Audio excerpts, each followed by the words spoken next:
Hello and welcome to the Rebel Media Podcast. I'm your host, Pua, and today we are talking about, I don't have a name for the episode yet, but here are the sort of key words that are coming to mind as I think about what we're going to chat about today. Perfectionism, upper limits, launch delays, and these are like launch delays within our control, not like, oh my gosh, I was going to launch with a webinar and my power went out, or my email list, everybody went to spam. Like, there are reasons to delay your launch. Today, though, we are talking about why a lot of entrepreneurs and business owners and course creators and even product people experience this phenomenon right before their expected launch. So we work with a lot of people. Obviously, online course creators are the bulk of our clientele, and there's usually a launch date for your program. This launch date could be based on several things, right? You could base it off of something that correlates with the subject, right? So whenever I think of special days, you know how there's like National Donut Day, National go outside and hike up a mountain day. Well, there is National Rhino Day. That is September 22nd. Wait, let me Google this. National Rhino. Is it Rhino? Yeah, National Rhino Day. It's September 22nd. World Rhino Day.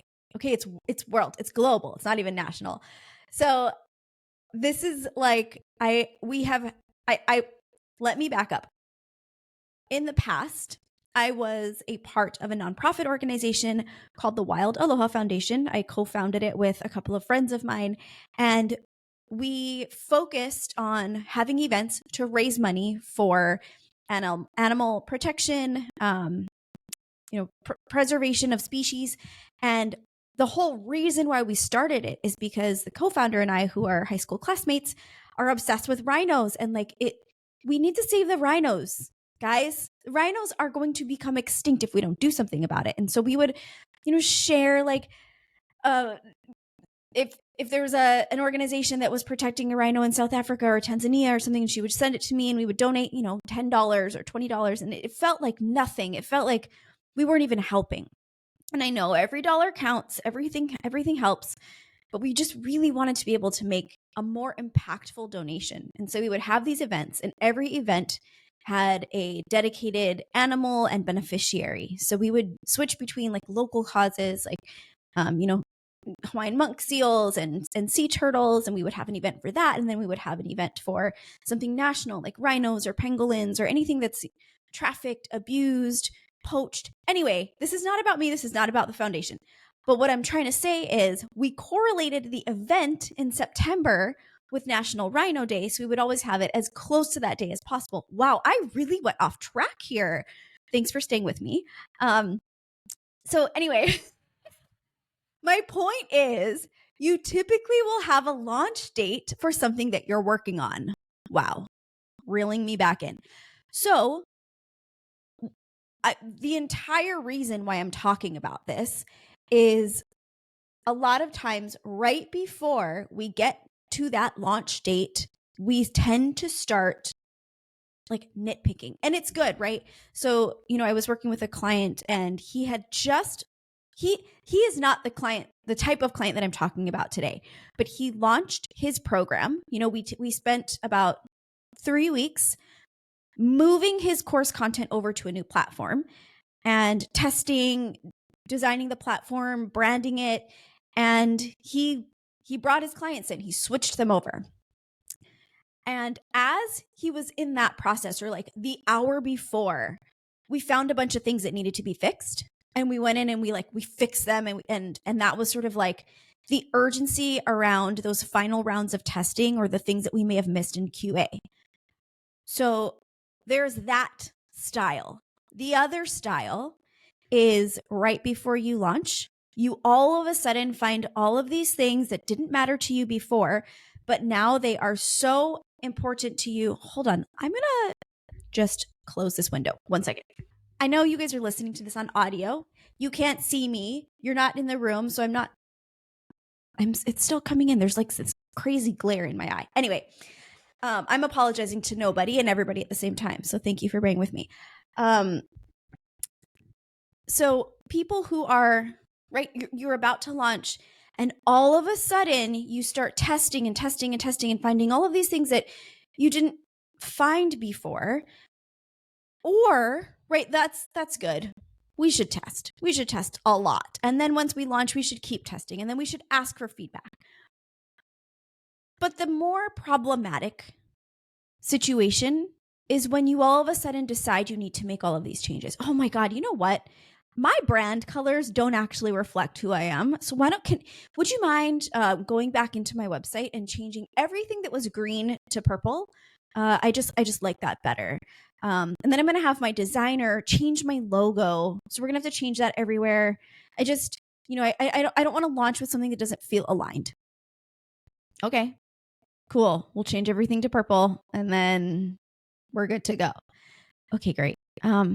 Actually, you know what? I'm thinking about it. I think I'm going to rewrite my welcome sequence. How hard would it be to reschedule my webinar that I'm going to launch with, just to make sure that everything is good, and we get stuck in this kind of like cycle of perfectionism. And a client of mine earlier this week, we were talking about this and he was like, oh my gosh, perfectionism is procrastination in disguise. And it's so true. So let's think about this. Let me look at my notes because I did outline this in a way that was very sequential, but I'm already totally off my notes. What is that called? I forget. Okay, here we go. Here are my notes. We want our entrepreneurial ventures to be perfect, but what happens when the pursuit of perfection becomes a hindrance rather than an asset? I really liked that. Okay, so let's think about this. It's okay to want things to look good. It's okay to want things to be impressive. First impressions are very important. I am not, downplaying that fact at all.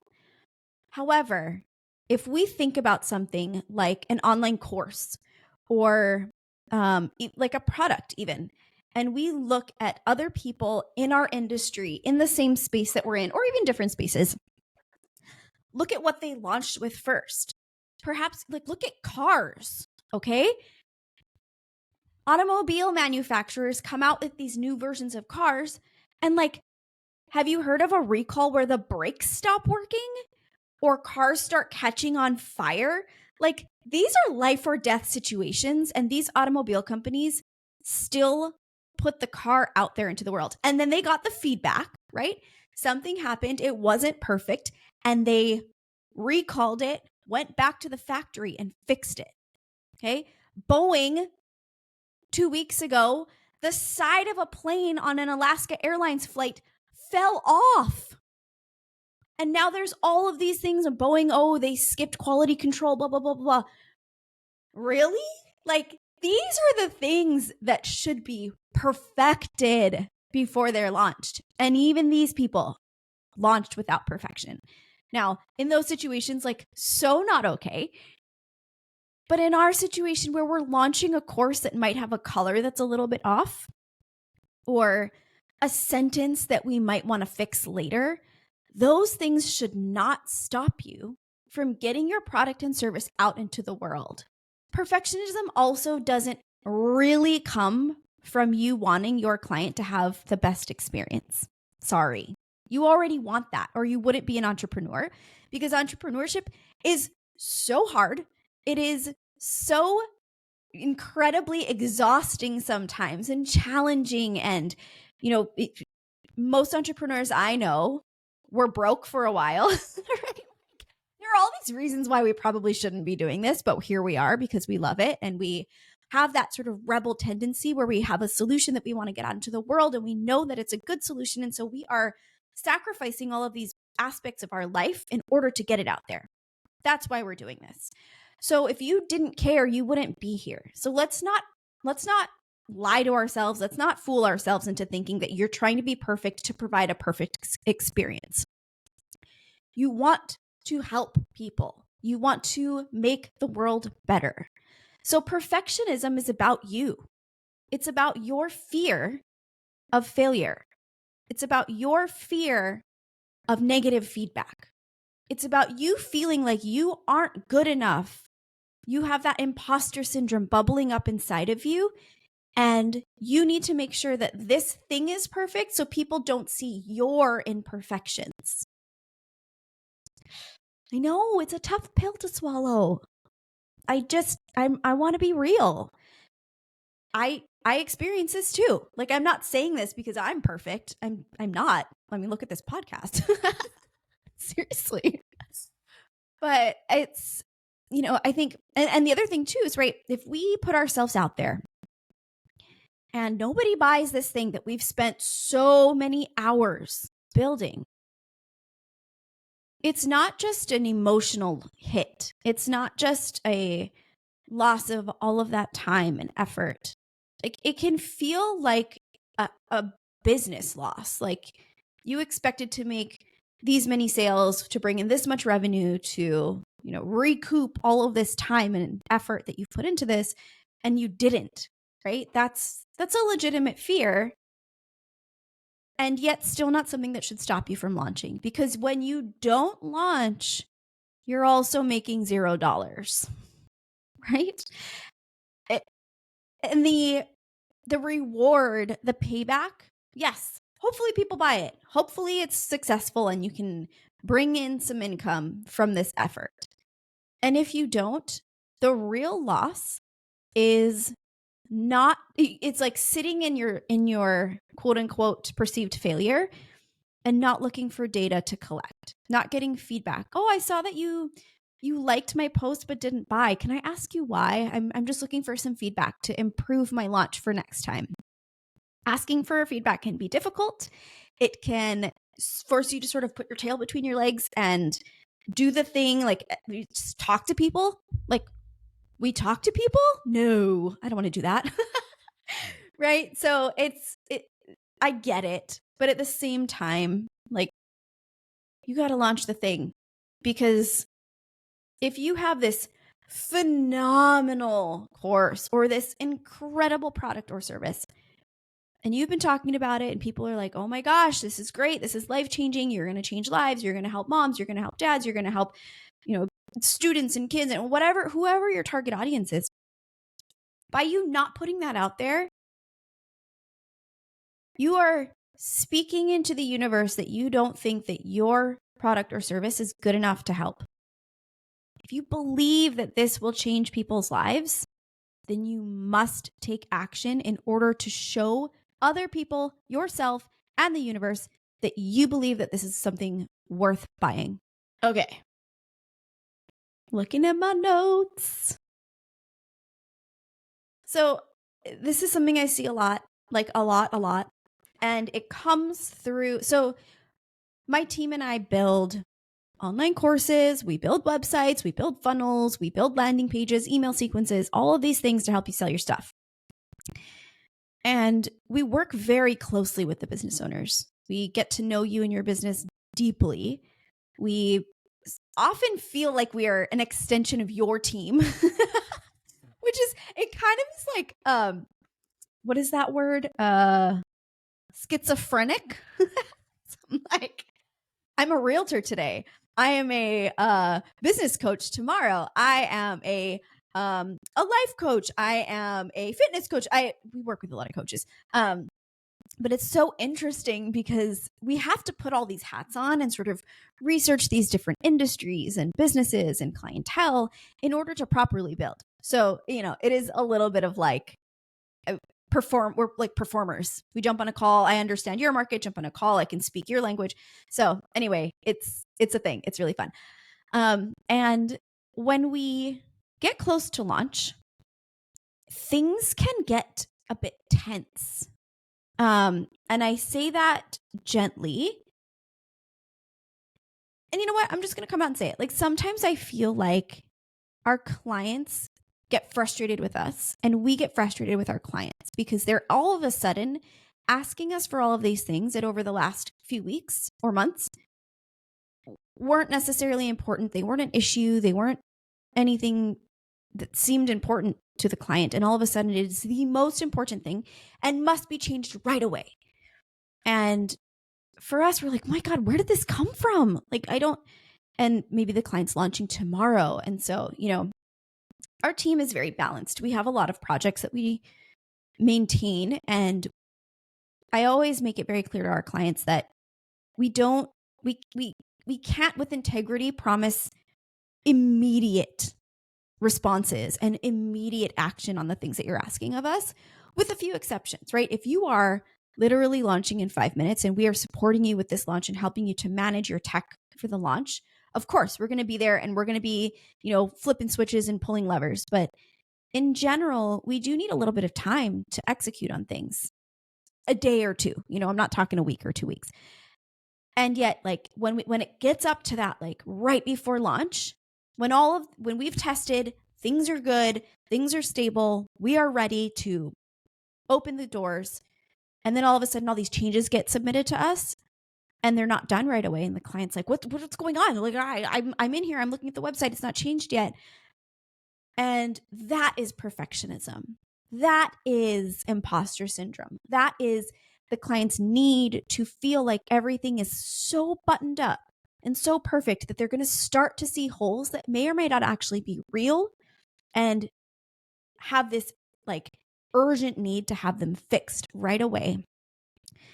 And it creates a very sort of, it creates tension. And it's not bad. We've never had an experience that we aren't able to resolve. But I do want you to be aware of this because it does matter. If you have a service provider that you're working with and, it matters how you speak to them. It matters how they speak to you. It matters how you approach your pre-launch phase with them and with each other. Again, we're human. It happens. And, we've experienced it before. We will experience it again. But just something to be mindful of, because I think sometimes people just don't understand why this is happening. And now that you have this awareness, perhaps you'll be able to take some deep breaths, launch, quote unquote, imperfectly, put your best foot forward, but know that the act of launching is going to help you improve things better, faster, and, with greater strides than you nitpicking right before you go live, right? We're also human. This is also an evolution. It's a muscle that we have to sort of train and practice. And this is very common with like content creators. So if you are aspiring to create a YouTube channel, this is huge. This happens all the time. Okay. So we have, I like to follow a YouTube channel called Think Media. And they've been around for a long time. They are sort of leaders in the content creation space. They coach people on how to launch and maintain great YouTube channels. They are also really, really savvy with gear and cameras and tech and all of that. I think they were a videography team. And now they do like tech reviews and camera reviews are really, really great. Sean Cannell and his team.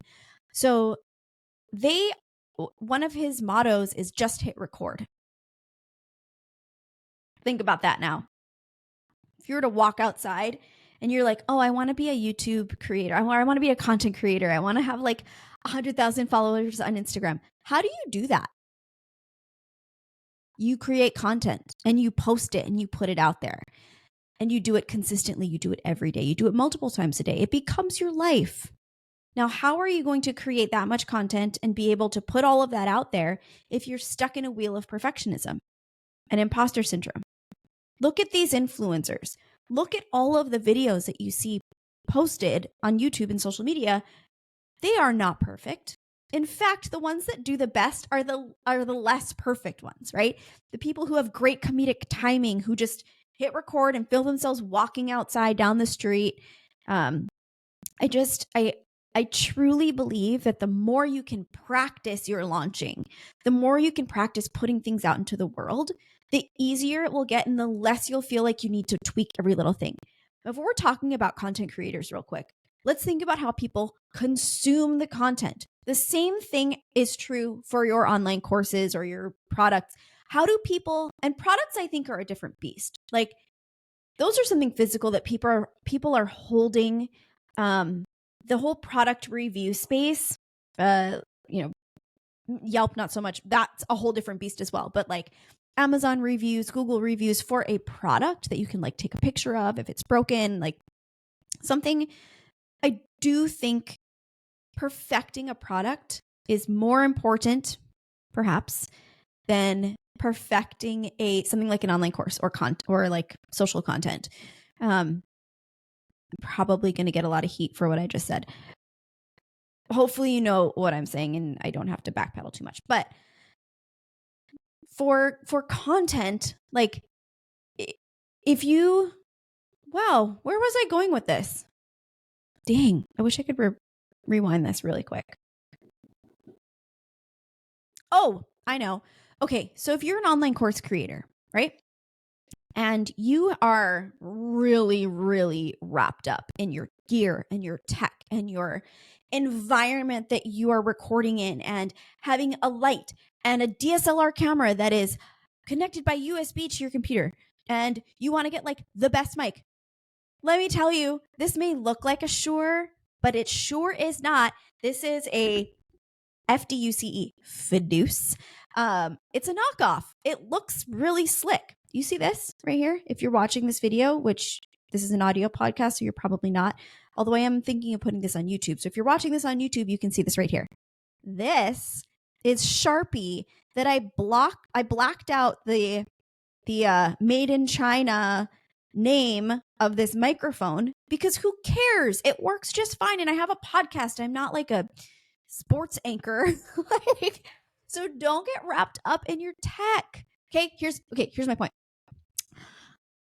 I don't think that anybody who needs to listen to your course content is going to be nitpicking that you did or did not have a ring light in front of you, or that you did or did not have the most curated, beautiful background.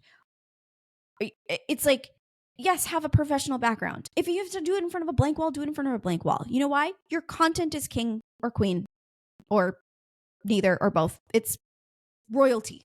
Your content is what matters. Your content is what people are buying. You can always re-record later when you've brought in some money and you can upgrade your tech.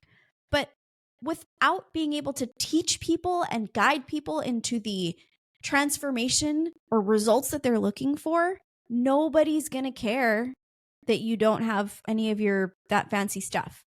Now, when people consume course content, sometimes they're consuming it in the car. That means they're not even watching you. Okay? I, in the past, purchased a $15,000 course that when I took advantage of the fast action discount, it was $9,000. Still, it's tons of money. I went into credit card debt for it. We can talk about that another day. I don't recommend doing that, but I did it. So we can all learn from my mistakes. I'll do that in another episode. Now, that course was phenomenal. It was so expensive because their promise was that they could help you to recoup that money by utilizing their techniques and their strategies. Now, that is a sales tactic, again, that I am not like super, super obsessed with, but their entire course was audio with not transcripts, subtitles, like across the screen.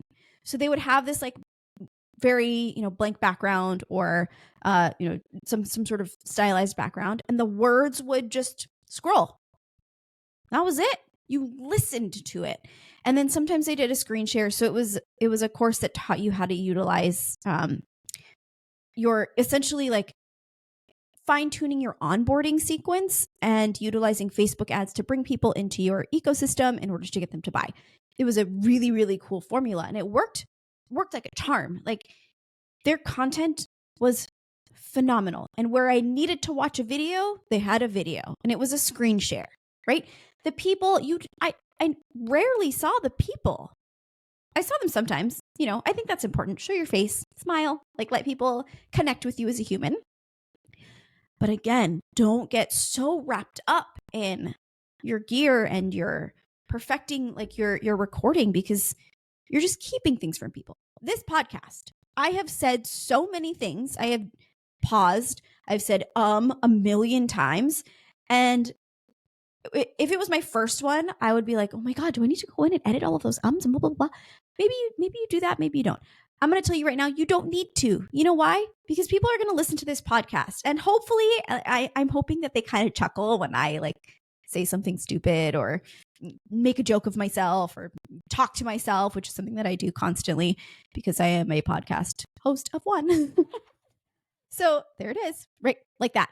So anyway, you get my point.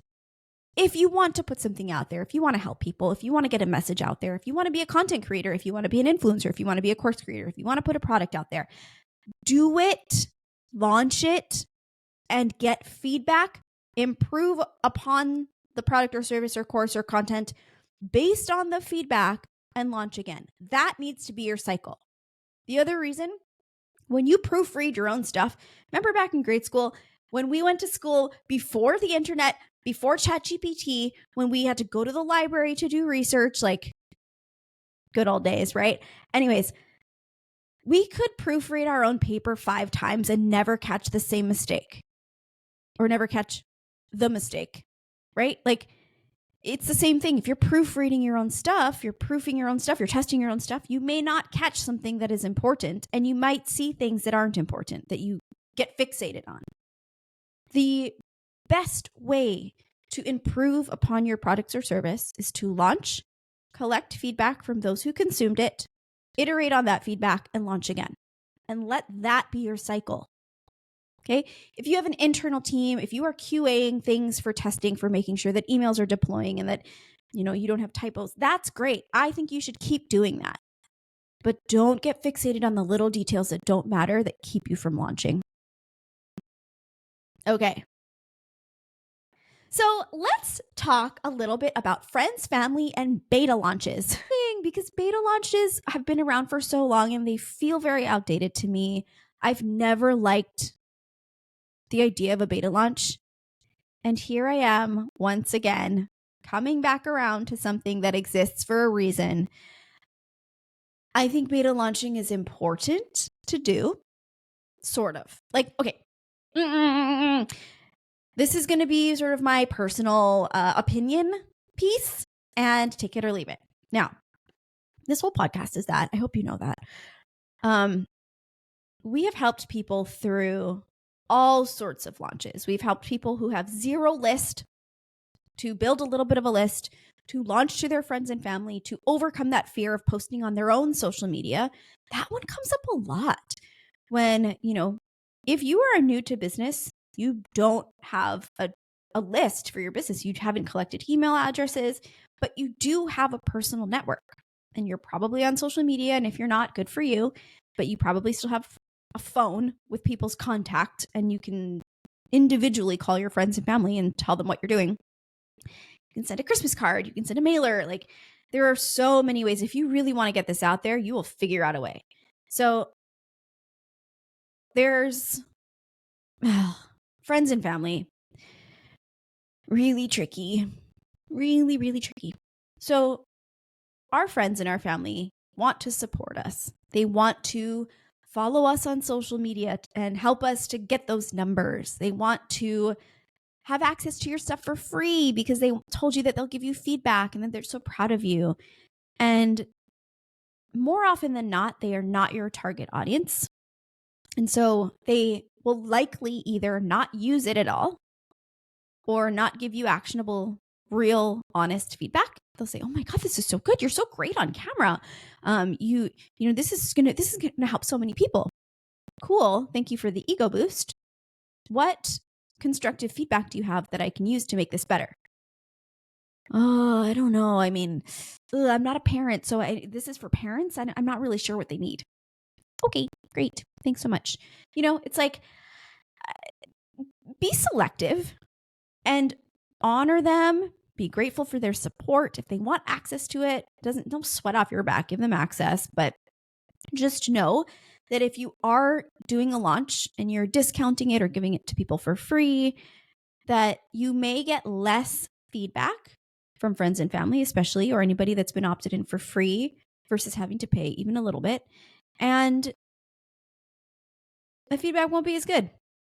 Now, if you are feeling like you are not in a place where you can launch this at full price, or you do want to get a little bit of feedback and make some adjustments based on that feedback before you do a big launch, and the difference between this could be beta launching to an existing list versus a public launch with ad money behind it, right? Because you want to make sure that you are sending ads to a good product.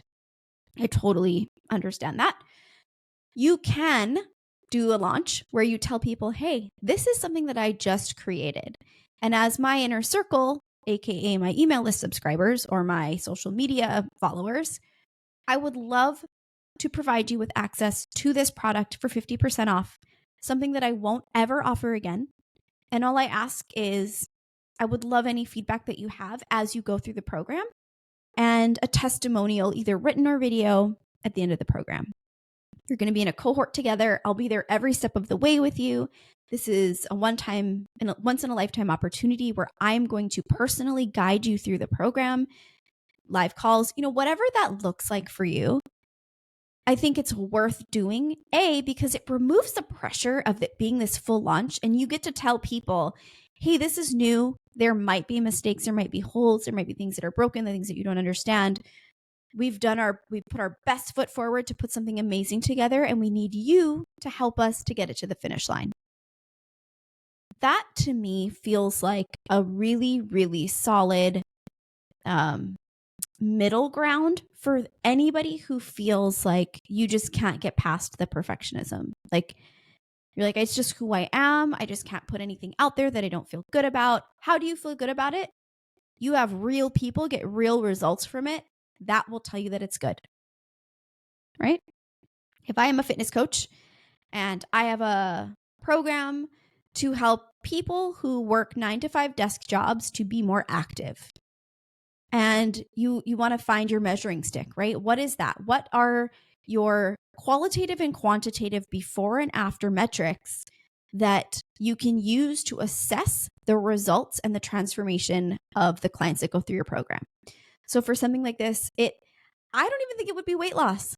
They might also lose weight along the way, which would be cool.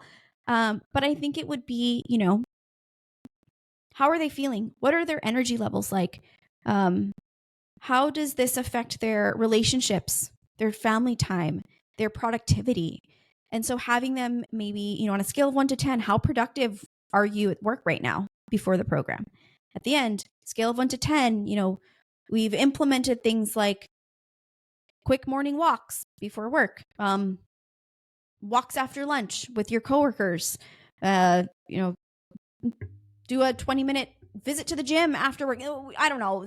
I made this up, but it's worth having those types of results. And I highly recommend, if you do have a course, to do a pre and post assessment and have these metrics available, because they're very helpful in case studies. They're helpful to call on for writing your website copy, for social media graphics and social proof. And I just think it's a very, very good idea. And it will help you to understand that you have created something that works. You've created something that is impactful, that makes a difference in people's lives, that brings them the results that they desire, the results that you've promised, right? So, all right. Circling back to my notes, let us see here. Okay. I'm pretty sure that was the majority of what I wanted to share. I want so badly for you as a creator, as an entrepreneur, as a business owner, as a human, as, somebody who's part of a family and a community, and just someone on this planet who's trying to do good things. We don't need to create more frustration, more tension, more self-doubt I want you to feel empowered. I want you to feel like you're here for a reason. You're doing this because you are called to, and it's worth putting it out there. It's worth the, oh gosh, am I even going to say this? I am. It's worth the potential failure. And I say this because through perceived failures, we often learn the most. We improve the most after them if we're able to. If we're able to take that as feedback, right? And not let it emotionally derail us. I encourage you to fail often and fail quickly and recover quickly. I know a lot of people who follow sort of like guru launch plans, which exist because they work. They exist because they're good. And a lot of times their first launch flops and their second launch flops. And that can be a very sort of, man, what's the word I'm looking for? I can't think of words today. What is that? Is that brain fog? And I am fasted. My brain should be firing. Not disappointing. I mean, disappointing. Yes. Discouraging. That's the word. Who wouldn't be discouraged if you have multiple failed launches in a row? Now, if you are able to collect data and able to see where in these launches were you hitting your goals, and then where did people fall off, right? If it's a webinar, how many people even saw your stuff? If you have no list yet, please don't feel bad about a launch that doesn't get any sales. We're building, we're learning, right? So my point is collect the feedback, collect the data, assess what needs to be changed, iterate and launch again, right? Yes, it takes energy. Yes, it takes effort. Yes, it takes resources, time, money, sacrifice, right? So be smart about it, but don't not do it. Okay. How many more ways can I say that? Awesome. I'm going to wrap it up here. Thank you so much for being here. Thank you for being a rebel in business, doing what you do, following your heart, following that calling that you've had to get you to this place that you are today. Please share your story with the world, share your story with me if you want to.